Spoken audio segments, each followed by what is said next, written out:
During fasting جو sugar patient ہیں ان کے اندر ڈی ہائیڈریشن ہو جاتی ہے. تو ڈی ہائیڈریشن کے دیٹ لیڈس ٹوورڈز کانسٹیپیشن. تو یہ جو ڈیٹس ہیں کھجور, اس کے اندر جو فائبر کنٹینٹ ہے وہ زیادہ ہوتا ہے. تو فائبر کنٹینٹ جو ہے وہ ان کی کانسٹیپیشن کو نہیں ہونے دیتا. تو میں سمجھتا ہوں کھجور جو ہے اس کا نقصان نہیں ہے, اس کے ساتھ ساتھ فائدہ بھی ہے. ہمارے ساتھ یہاں پر بات کرنے کے لیے فوڈ ایکسپرٹ موجود ہے حماد نعیم, جو بتائیں گے, کیونکہ بہت سے روزہ داروں کے ذہن میں یہ سوال ہوتا ہے جن کو شوگر ہے, اور وہ پاکستان میں انفارچونیٹلی بہت سارے لوگوں کو ہے. تو حماد صاحب کیا کہیں گے؟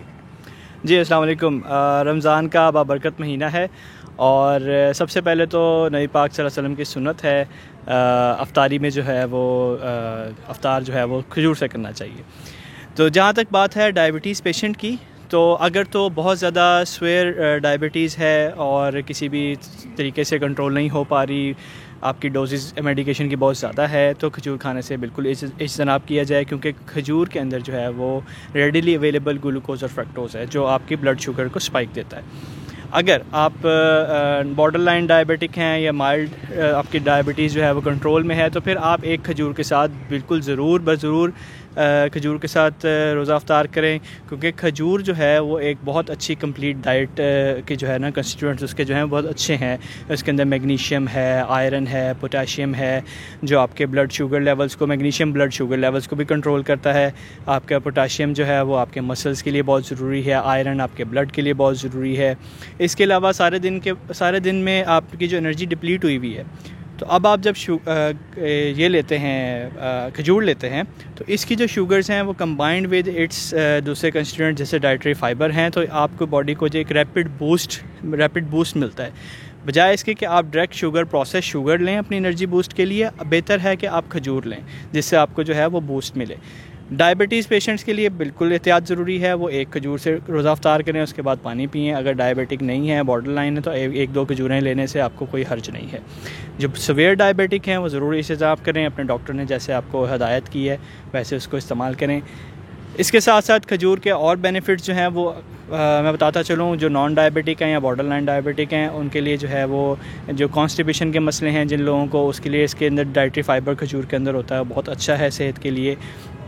تو یہ ایک اینٹی آکسیڈنٹس بہت اچھے ہیں اس کے اندر, آپ کے اندر انفلیمیشنز ہیں, انفیکشنز ہیں, اس یہ نہیں ہونے دیتا, کیونکہ نبی پاک صلی اللہ علیہ وسلم کی سنت بھی ہے, اور ہماری سائنس اس کو پروف کرتی ہے کہ کھجور جو ہے وہ ایک بہت اچھا چوائس آف فوڈ ہے افطار کرنے کے لیے.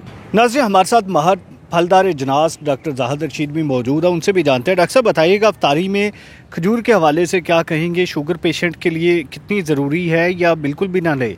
ویل جی, ڈیٹس کے حوالے سے بات کریں کھجور کی, تو رمضان میں اس کی بڑی امپورٹنس ہے, اور ریلیجیس پوائنٹ آف ویو سے اس کی بڑی امپورٹنس ہے. تو جو شوگر پیشنٹ ہے, میں سمجھتا ہوں کہ ان کے لیے سب سے بڑی جو بات ہے وہ ہے اس کا گلائسیمک انڈیکس. ڈیٹس کا جو گلائسیمک انڈیکس ہے وہ 35 سے لے کے 74 تک ہے.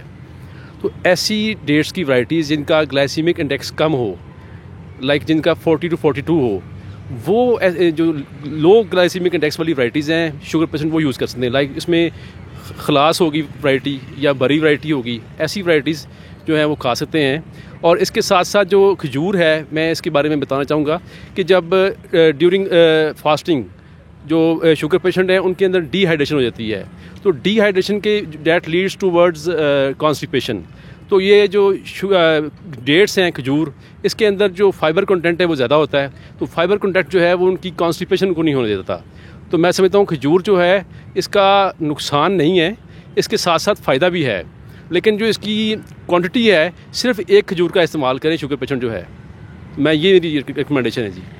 اس حوالے سے یہ ایک بڑا ضروری ہے کہ یہاں پر کھجور زیادہ مقدار میں وہ لوگ نہ کھائیں جن کو شوگر ہے, تاہم وہ ایک کھجور جو ہے وہ روزہ افطاری کے وقت لازمی کھا سکتے ہیں, وہ ان کو نقصان کی بجائے فائدہ دے گی.